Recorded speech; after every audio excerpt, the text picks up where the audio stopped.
Доброе утро, уважаемые слушатели, зрители. Никита Полянин, Анна Яни и Руслан Валиев. Приветствуем вас в этом понедельнике. Да, поскольку действительно у нас понедельник, 9 часов утра, сегодня у нас, кстати говоря, какое там, 19 сентября, по расписанию в это время «Аспекты республики» на каналах «Аспектов Башкортостан», а именно в YouTube, ВКонтакте и в Одноклассниках мы ведем прямую трансляцию. В записи вы нас можете смотреть также еще и в Яндекс.Дзене, в других социальных сетях. Некоторые из них у нас в список запрещенных входят. А также в формате аудиоподкастов можно слушать на Яндекс.Музыке, в Apple подкастах, Google подкастах. В общем, везде, где только можно. Ссылки найдутся в закрепленном наверху сообщении в нашем Телеграм-канале. Так, у нас сегодня, обзор прессы, как это обычно бывает в понедельник, по итогам минувших выходных и конца предыдущей недели. Вот. А также у нас собеседница планируется по телефону. Велора Горохольская, руководитель Башгидрометцентра, если коротко, пообещала ответить нам на вопросы, что же у нас происходит. И чего ждать? Что происходит, имеется в виду с текущей погодой. Вот, да, удивительное тепло у нас стоит за окном. Я бы, конечно, не сказал, что это прям неестественное событие. Да, бывает такое. Да, в октябре еще так бывает. Конечно, да. Ну, в любом случае, что там у нас думают метеорологи на этот счет и чего ждать в будущем, все это мы обсудим в середине часа по телефону. Соответственно, вам я, наверное, должен напомнить, что сервис Boosty у нас есть. Да, это очень важно для того, чтобы делать добровольные пожертвования в наш адрес, дабы мы могли не только продолжать работу в режиме там, нон-стоп, да, как говорится, не делая перерыв, но и развивались в лучшем направлении. Так, по большому счету все сказано, поэтому давайте перейдем к нашей содержательной части, то есть к обзору прессы. Знаешь, Руслан, я хотела начать вообще... За 6 лет мониторинга новостей непрерывного я первый раз, наверное, сталкиваюсь с таким, чтобы новости были про авария там, авария сям. Вот только... Я прям смотрю, у тебя подборка из скольки? Там 4 минимум, да? 3 новости вот только на Башинформе. А еще были другие новости. Вот, допустим, открываем Башинформ, да? В Башкирии на трассе столкнулись 3 автомобиля. 34-летний водитель не выжил. В Иглинском районе это произошло около 4 часов утра. Столкнулись 3 автомобиля, да, человек умер. Потом... Это не в ночь на сегодня, так? Ведь это нет, чуть раньше. Нет, это вот чуть раньше. Ага. Потом, значит, это вчерашние новости, воскресные. Да-да-да, в Баймакском районе Башкирии водитель опрокинул Ладу Приора и погиб. Тоже с утра, в 5 часу утра. Ехал, наткнулся на опору. Ну как наткнулся, я не знаю, я просто не водитель, да. 24-летний местный житель наехал, машина опрокинулась, соответственно, водитель погиб, а его пассажир выжил. Потом читаем, что в Уфе на улице Бакалинской под колесами Лады Веста погиб пешеход. Это тоже у нас происходило около 5 часов утра. То есть мужчина за рулем Лады Веста ехал, не заметил пешехода, наехал на него. Пешеход погиб на месте. Потом с субботы, получается, на воскресенье посчитали, что в общей сложности 9 детей остались без матерей в результате ДТП в Салаватском районе. Там вообще ужасно.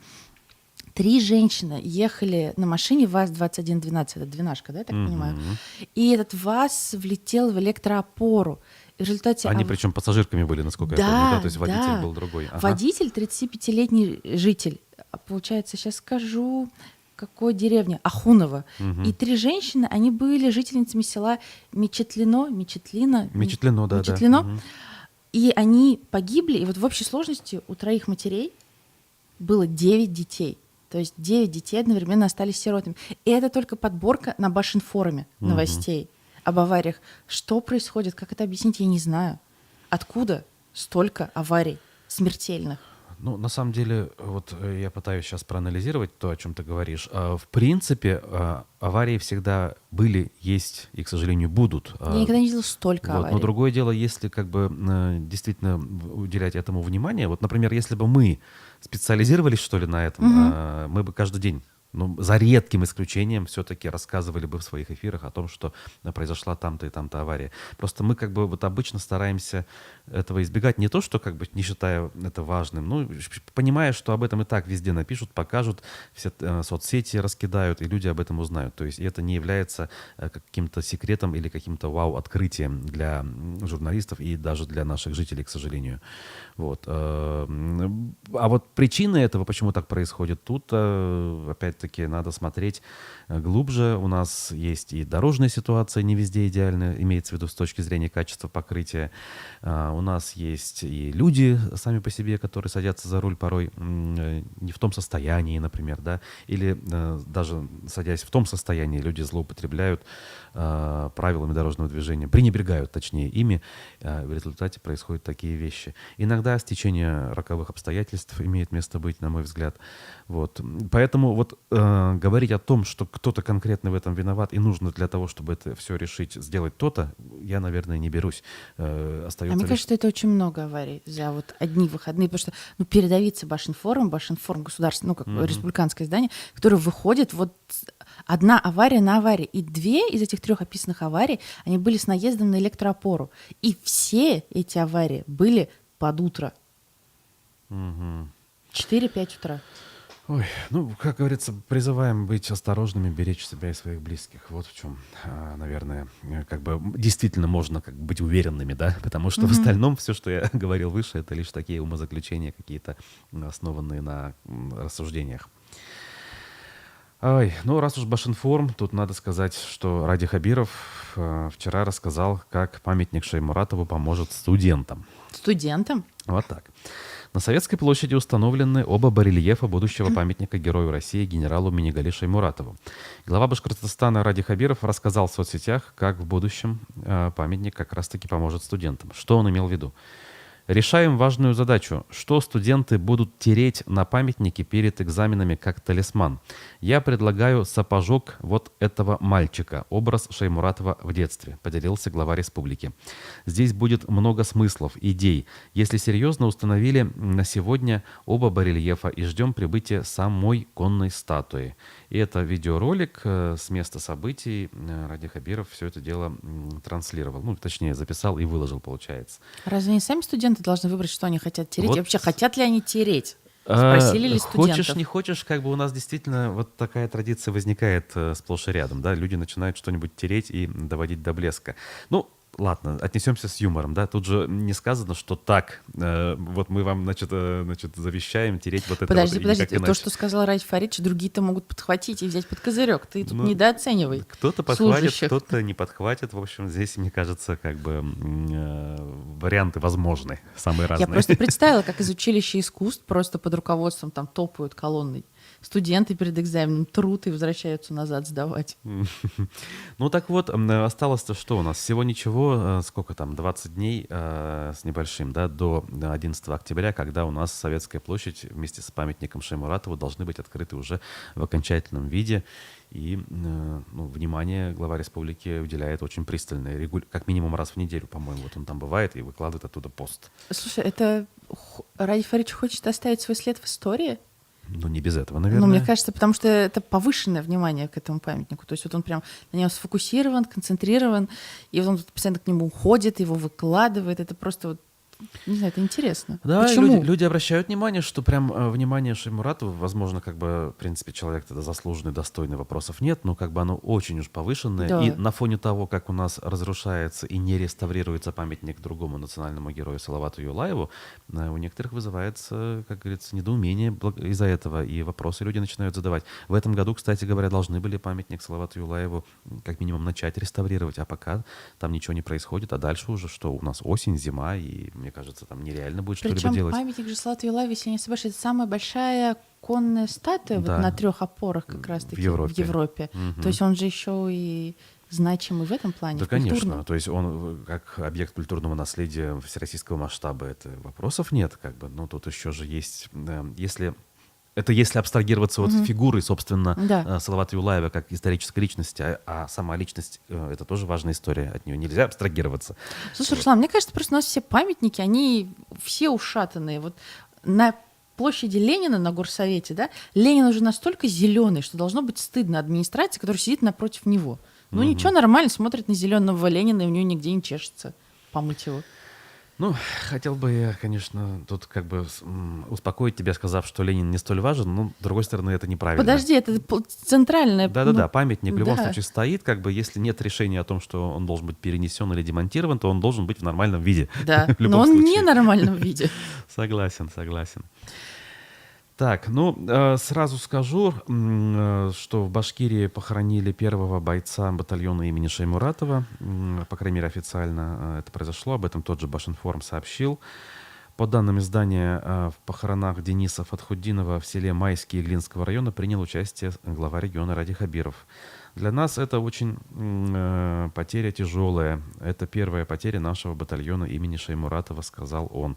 И сегодня мы здесь собрались сказать ему спасибо, поблагодарить его за мужество, за то, что он сам принял решение и вступил в батальон, участвовал в боевых действиях, сказал глава республики. Также он передал супруге Фатхуддинова орден генерала Шаймуратова. Знаешь, Руслан, я смотрела, когда эту новость на Башинформе, у меня стоял ком в горле. Во-первых, мое уважение фотографу Башинформа, который на этих фотографиях смог запечатлеть вот самые важные моменты. Вот фотография, где Ради Хабиров стоит, преклонив колено перед сыном этого убитого. Фотография, где вручают медаль заплаканной жене. Мне кажется, это очень важно показывать такие фотографии, чтобы люди понимали, что они теряют. Вот этой женщине, ей не нужна эта награда. Она там так плачет.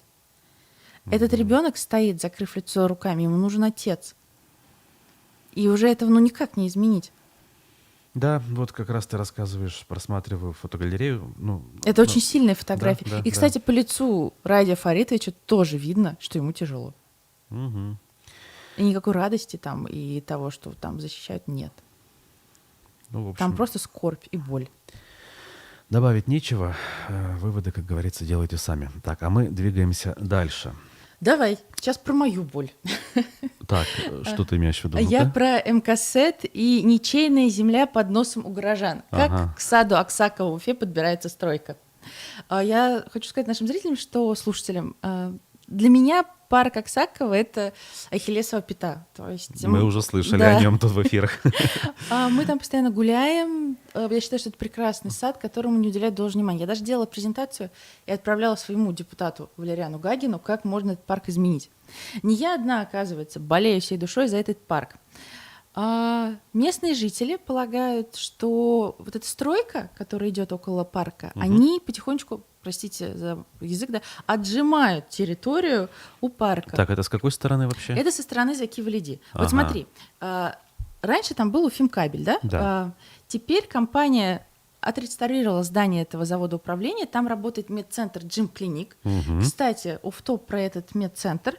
Там средняя стоимость посещения 6 тысяч где-то, прием одного врача. То есть терапевту прийти? Да, я ходила к неврологу, больше туда не ходила. А еще из забавных фактов, там очень помпезно открывали кафе. Ага. С таким космическим меню, приглашали кучу блогеров. Теперь это кафе закрыто. Ну, надо полагать. Ну, как туда не ходит никто, да? И вот сейчас вот этот есть кусок Джим Клиник, который выходит, получается, это Цурюпа, да, на Цурюпа. А есть вот этот кусок, который они реставрируют по Закива-Лиди. И там они хотят сделать, ну, продолжить, получается, медцентр и сделать спа-центр и торговые площади. И вот эта вся стройка идет, и как показано на МКСЭТе, они вылезают на территорию парка. То есть там, допустим, Всё-таки. есть деревья, и перетяжка идет так, что одно дерево есть на их территории, ну, то есть раздвоенное такое дерево, а другое находится на территории парка. Плюс там очень грязно стало. То есть из-под заборов, вот, Руслан, смотри, вываливается строительный мусор. А там полно детей, которые, собственно, этим и играют. Потом, как вот напоминает МКСЭТ, в апреле 2021 года представитель компании-инвестора на открытом приеме у тогда еще главного архитектора Ольги Сараполовой рассказывал, что планируется сделать на участке за зданием клиники. Они хотят там сделать парковку. И, возможно, вот как раз опасаются местные жители, что под эту парковку часть уйдет. Плюс там есть бывшая танцплощадка, она идет по улице Новомостовой перед входом. Она, видишь, стоит пустующая. Там в начале лета сначала раскинули детские аттракционы, а потом резко собрали. и провели вот этот вот красный вот этот заборчик строительный, Вижу, и там да. строят. То есть, ну, у нас было много вопросов, потому что мы хотели туда ребенка отвезти, а в итоге там все быстро закрылось, натянулась с другой стороны ленточка. Что происходит, непонятно. Потом МКСЭД обнаружил, что есть часть площадки, которая неучтенная, которая держится на балансе Минземимущества. Мгм. И что по-хорошему-то надо саду Аксакова это себе приватизировать, а то это может отойти, Ну да, как собственно, Уфимкабелю. например. Да, они так и назвали, кстати, этот кусок новости «Подозрительный участок». Ага. То есть, на самом деле, очень много вопросов по парку Аксакова, саду Аксакова. Он действительно переживает не лучшие времена. Там в начале лета там перетянули красными ленточками главный вход, да, с колоннами. Сейчас вот уже 19 сентября эти ленточки так и стоят. Там даже ничего не делают. То есть что-то хотели начать, но... Нет, там просто сыпалось и валилось. Это же вот такая Это колоннада, да, колоннада арка, арочного и она типа. валилась. Понятно. И И с целью безопасности, видимо, Да. решили перекрыть вход. То есть Перекрыли. оттуда входить сейчас нельзя. Нет, ты входишь либо через маленькие ворота, которые ближе к зданию Лукойла, Мгм. либо ты идешь через новую мостовую Да, заходишь. А вот понятно. эти красивые парадные ворота, они обваливаются, с ними ничего не делают. Там единственное новшество в этом году в парке — это поставили кормушку для птиц. Платишь 15 рублей, тебе высыпается там горка семок. И все. Ну, это, скорее всего, какая-то частная инициатива, Да, опять-таки, да. да? А так, ну, на парк действительно больно смотреть. Вот нам, кто там гуляет, да, растет детей, это очень больно смотреть. Ну, вот от слова совсем. Не следят за нашими парками и отдают все частникам. Ну, я хочу сказать, что у уважаемых джим-клиник не будет столько посетителей. С тобой бы поспорили наши руководители, сказав, что как же мы не обращаем внимания на парки. Посмотрите, Кашкадан отгрохали, скажут тебе в ответ на А это. слушайте, Кашкадан, вот сколько я жила в Сипайлово, столько этот бедный Кашкадан ему солили. Его наконец-то доделали к моим вот 33 годам. А парк Аксакова, где, кстати, гуляют периодически жители Курултая, да, Жители. МФЦ, ну, у них просто иногда свет горит в 6 утра, они не делают никак. Они вылизывают Софьюшкину аллею Ага. и вот этот парк, где два фонтана, парк Ну, Матросова. Ну, Ленина, Да, правильно. да, где так, Белый ага. дом. Да-да-да. Но вот то, что чуть подальше, они вообще никак не трогают. Мгм. Мгм. Советская площадь, да, давайте вылежим, потому что Ради Фаридович хочет, вот тут памятник. Сад Аксакова, да наплевать, зачем она нужна. Хотя там третья гимназия проводит уроки физкультуры. Мгм. Ну, в общем, исчерпывающе, по-моему, ты высказалась на этот счет. Кстати говоря, Да бесполезно, что самое обидное, это Руслан. ну вдруг все-таки вспомнят. Например, журналисты много говорили про нефтехимиков, парк на Первомайской УДК химиков. В итоге все-таки начали же что-то делать. Хотя довольно долго приходилось Ой, жаловаться на эту ну, ситуацию. посмотрим. В этом смысле продолжаем тему благоустройства. Медиакурсеть та же самая нашла информацию о том, что мэрия Уфы заплатит почти миллиард за один из этапов реконструкции улицы Октябрьской революции. Смотрите, все-таки что-то хотят. Видимо, не дождавшись инвесторов и предложений по восстановлению объектов культурного наследия, то есть старых домов, все-таки решили начать с проезжей части. Значит, что тут написано? Заказчиком работ выступает Управление по строительству, ремонту дорог и искусственных сооружений городской администрации. Ремонтировать собираются участок от улицы Ленина до проспекта Салавата Юлаева. Работы должны быть закончены не к юбилею Уфы, что интересно, а к 20 ноября 2026 года. То есть Так через 2 долго. года после окончания юбилея. Именно. Значит, на ремонт улицы в рамках этого этапа из республиканского и городского бюджетов выделено 980 миллионов 400 тысяч рублей. Что интересно, из них на 22 год, тот самый, который уже заканчивается, предусмотрено 956,9 миллиона, то есть абсолютная большая часть. Значит, в 23 году всего 45 миллионов, в 24 году, значит, еще 316, и в 25-26 там понемножку совсем. Генерального подрядчика выберут 6 октября, вот на днях, можно сказать. По условиям госконтракта он должен будет разобрать дорожное и тротуарное покрытие и уложить его заново, установить светофоры и камеры видеонаблюдения, переустроить инженерные сети, построить остановки общественного транспорта, провести благоустройство и озеленение. На работу необходимо предоставить гарантию. То есть Подожди, ну опять в зиму будем работать? будем ли вообще в этом году работать, мне кажется, это вопрос. Другое дело, что, опять же, получается, вот эта часть как бы работы планируется, да, имеется в виду дорога. Насколько я помню, высказывание чиновников, будет изменена схема в том смысле, что не станет она пешеходной полностью, но будет сужение в некотором роде. То есть будет широкий тротуар с той и с другой Мгм. стороны и примерно по одной-полутора полосам движения для автомобилей. То есть по схеме того, как облагораживают улицы в центре Москвы той же самой. Мгм. Вот, эта часть понятна, но если не будет при этом параллельно вестись работа по восстановлению объектов культурного наследия, то зачем, спрашивается, вот это вот, да, то, о чем Сколько мы... интересно, к нам сейчас быстренько застройщиков прибежит туда, на улицу Октябрьской революции. Ну так строить высотные дома там особо-то негде уже, задние дворы давно уже застроены, Не, можно подожди, сказать. мы не про сторону Уфимского Кремля, я про вот сторону противоположную, где пожарная часть. А, Там там, вполне себе еще можно понатыкать-то. ну да, набегут, а как же иначе? Вопрос времени, вопрос денег, сумм, точнее, которые там можно Будет будет. еще одно украшение, только не проспект, а Октябрьской революции. Ой, да, на больную тебя мозоль наступаешь. Мы, кстати, целую серию публикаций на тему значит, домов на Госцирке опубликовали, исходя из тех высказываний, которые в наших эфирах озвучивали там, политтехнолог Андрей Потылицын, экономист Рустем Шаяхметов. В основном все выступают против этой стройки, у каждого свои аргументы, но могу сказать, самые интересные предложения, отдельные причем, высказал управляющий партнер судебного агентства «Баристер» Айдар Муллануров в минувшую пятницу. Мы полчаса буквально эту тему обсуждали, и он в качестве предположения, правда, предложил все-таки, что есть определенная схема, которая может эту историю остановить. Вот было бы сейчас кому заняться, как говорится, да, претворением в жизнь вот этих вот нюансов юридических, которые все-таки мало озвучить. Их надо еще как-то упаковать в определенные документы, иски, возможно, да, и, соответственно, подать в суды. Слушай, ну здесь еще нужна инициативная группа, которая будет этим заниматься. Да, да, То есть совершенно все верно. же отталкивается от того, что должны быть люди. Так, именно. Я тут обращаю внимание тем, кто нам пишет значит, сообщения в чате, тем, кто пишет «Доброго утра», того же самого желаем.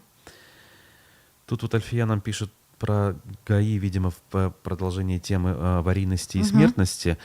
Доброе утро всем. Раньше ГАИ стояли на дорогах, чтобы ездила в автобусный тур Уфа, Анапа, Судак. Уфа останавливала ГАИ туда один раз, обратно 2 раза. Никто не пристегивался. Гнали 180-190. Вот ничего себе, это что за Это автобус же такой? это пассажирский, интересно, или как? Да, это, конечно, что-то с чем-то. Ну вот, мы же о чем заговорили? Про Октябрьскую революцию, Да. да? То есть вот, это еще один момент, который вызывает сомнения о том, что вообще что-то удастся сделать. Опять же, звучат мысли, что вообще в принципе пышное празднование юбилея Уфы может сойти на нет, поскольку как тупо на это денег нет, и просто достаточно ведь что? Чтобы об этом перестали говорить те же самые чиновники, оно постепенно и забудется. Как говорится, люди требовать не станут выходить с пикетами или тем более массовыми Давайте акциями. отпразднуем. Да-да-да, это вряд ли. Слушай, а я, кстати, обратила внимание, что мост старый не строят, не разбирают, старый Бельский.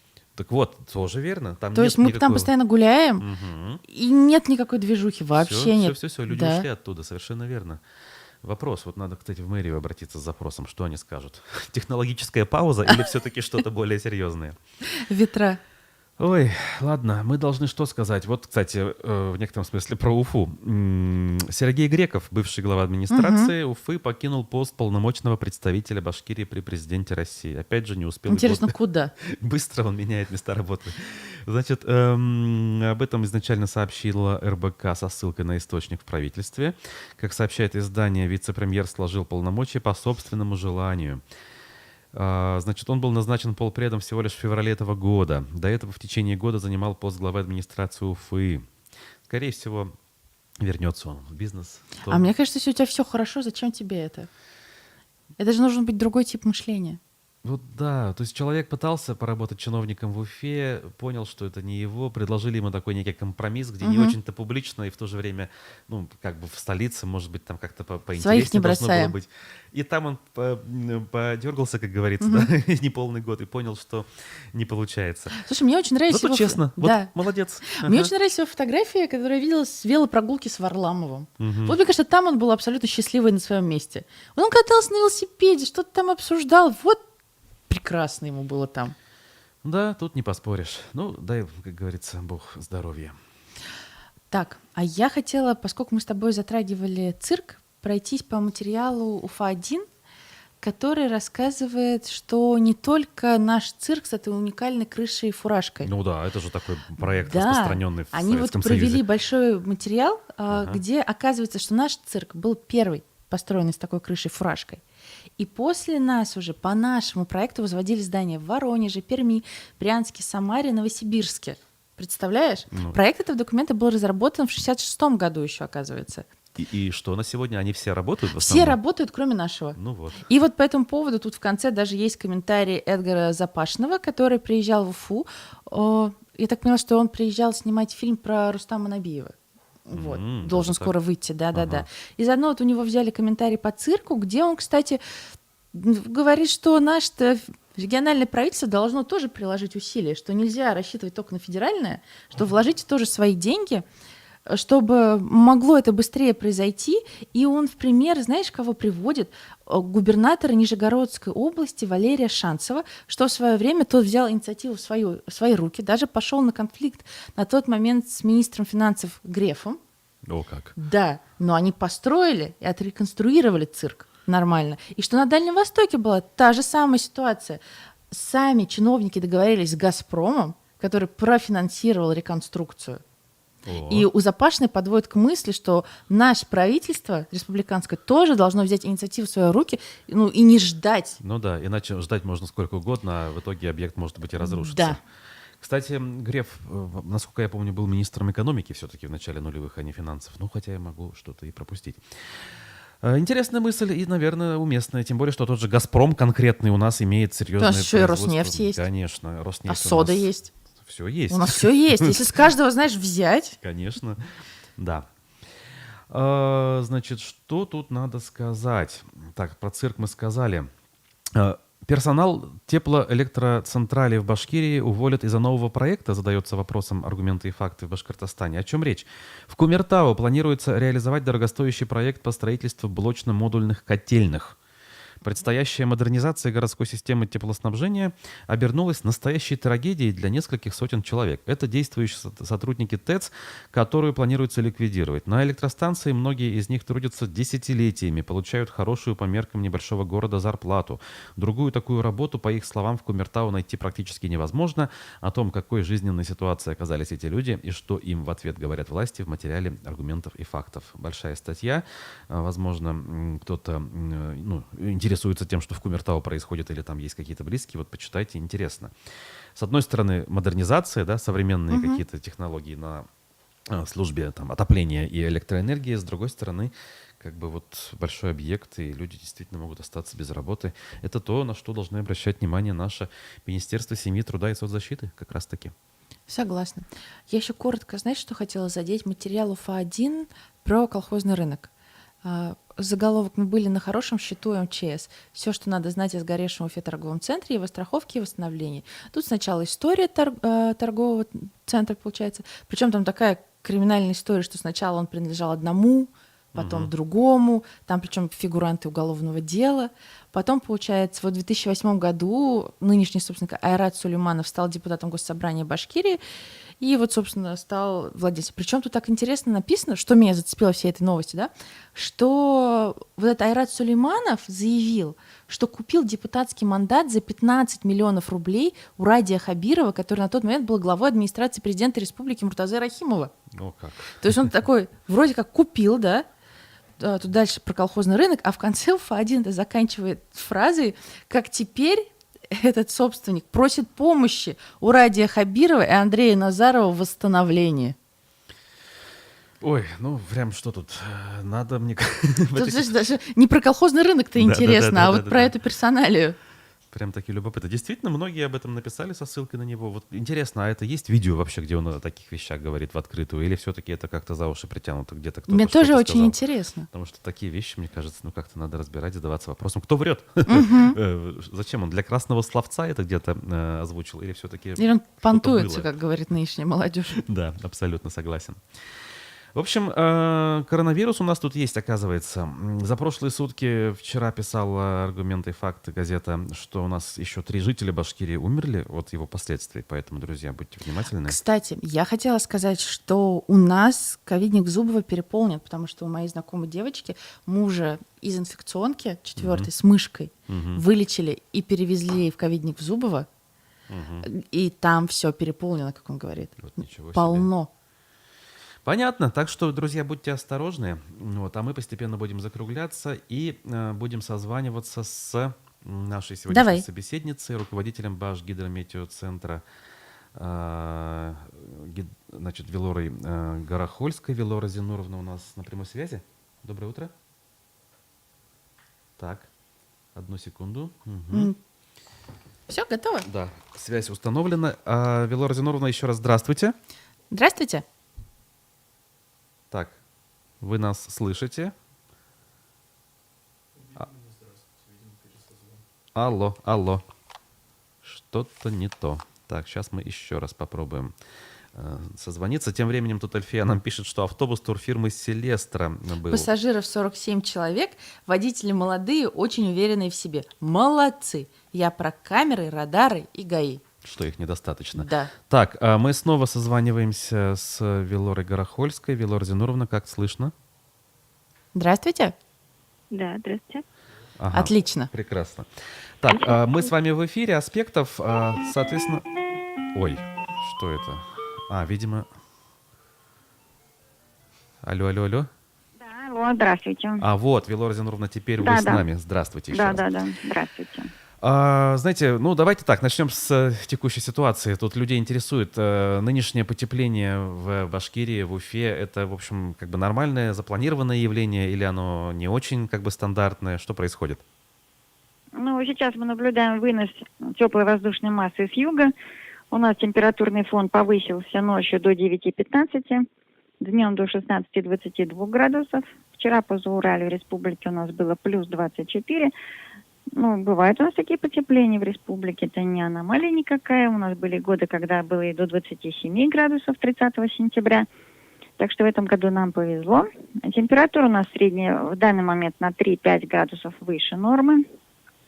В конце недели мы наблюдали местами по югу дождики до 21 миллиметра, в остальных районах поменьше. Это помогло нам снизить пожароопасность до низких классов. Но, тем не менее, несмотря на все вот эти прошедшие дожди, где-то локальные, редкие, да, у нас 56% от нормы осадков на сегодняшний день выпало по республике. Это в сентябре именно? Да, именно в сентябре, да. Из-за этого мы наблюдаем низкую межень, низкие уровни, хотя это тоже пока еще не исторические рекорды, но, тем не менее, приближаются к ним, да, вот к этим нашим засушливым годам 10-й, 12-й, 21-й. Вот. Так, понятно. А по прогнозам, насколько долго продержится вот такой режим теплой погоды? Ну вот текущую неделю мы ожидаем теплую, сохранится ночью 10-15 градусов, местами до плюс 5, дневные температуры 20-25. По югу республики у нас Акьяр, Мелеуз, вот эти вот южные наши районы, прогнозируется там 27-28, но это буквально сегодня-завтра. В принципе, вот температурный фон этой недели, повторяюсь, днем 20-25 по северу, 20 по югу республики, 25. Вот. И дождики небольшие в начале недели, они пройдут по северу, северо-западу республики. В конце недели в южных районах температура у нас, получается, на 5-6 градусов будет преобладать, средняя температура выше нормы. Следующая неделя несколько температурный фон снизится до 13-18 днем и где-то 5-10 градусов ночью, но тем не менее по сравнению со средними многолетними значениями это будет выше нормы на 2-3 градуса. То есть вот такая теплая пока у нас погода до конца сентября. Понятно. Так, насколько я понимаю, долгосрочные прогнозы пока на осень не готовы, это будет позже, так ведь? Да, прогноз из гидрометцентра мы получим после 20-го. Это будет прогноз погоды на отопительный сезон, и там у нас будет просто так ориентировочная температура выше, ниже нормы, то есть в целом в течение месяца. Но вот если взять, допустим, сентябрь, первая декада у нас была холодная, на 1-3 градуса ниже нормы, да? Да. А вторая декада на 5-6 выше нормы. И вот в среднем она будет чуть выше нормы весь месяц. Так что вот как бы вот это вот Вот средняя на месяц, она нам мало что даст. в этой связи еще один вопрос. Вот отопительный сезон ориентировочно когда должен начаться? То есть торопиться явно не надо. Сейчас тепло. Ну, да, получается, у нас вот до конца сентября у нас превышает температура средняя. На конец сентября по Уфе температура у нас 8,7 средняя составляет. Это норма, да, климатическая. Мгм. И вот если ориентироваться на нее, то мы в конце сентября будем иметь где-то 9-11, что превышает норму. Но потом еще в течение 5 дней, для того, чтобы мы получали тепло, средняя температура должна держаться на уровне 8 градусов и ниже. Да? Так что получается, это как минимум начало октября, оно еще будет у нас этим переходным периодом каким-то. Мгм. Так, ну, в общем, понятно. Еще все-таки один вопросик. По поводу состояния воздуха. На данный момент вообще как с этим дела в городе? Бывают часто, нечасто вот эти вот случаи, когда у нас ПДК некоторых веществ превышается? Они у нас бывают в застойные моменты, когда у нас нет движения воздуха в атмосфере, либо при переносе с севера, когда мы находимся в тыловой части циклона, либо антициклон над нами стоит, и северные потоки. Но пока вот на сегодняшний день у нас достаточно такое хорошее движение в атмосфере, перемешивание, и масса в основном у нас наблюдается южного направления, все эти ветра. Поэтому в ближайшее время мы такие режимы, ограничивающие работу предприятий, не вводим и не ожидаем неблагоприятные метеорологические условия для переноса, для накопления. Тут вопрос, скорее, шуточный от нашего зрителя. Грибы будут, спрашивает Владимир. Они уже есть, мне кажется, их уже продают. Ага, понятно. Ну что ж, спасибо большое. Велора Горохольская, руководитель Башкирского управления по гидрометеорологии и мониторингу окружающей среды, была с нами на прямой связи. Вам спасибо и хорошего дня. Вот. А мы, соответственно, и тоже будем прощаться с нашими зрителями. Что надо сказать? Надо сказать... Чтобы берегли себя? Берегли себя, берегли своих близких, читали новости на сайте Аспектов, Подписывались на каналы. На все совершенно, да, делились нашими публикациями в социальных сетях, по крайней мере, теми, которые вы считаете важными и интересными. С вами была Анна Янин. Руслан Валеев и Никита Полянин за звукорежиссерским пультом. До встречи в эфире. Хорошего дня. Пока.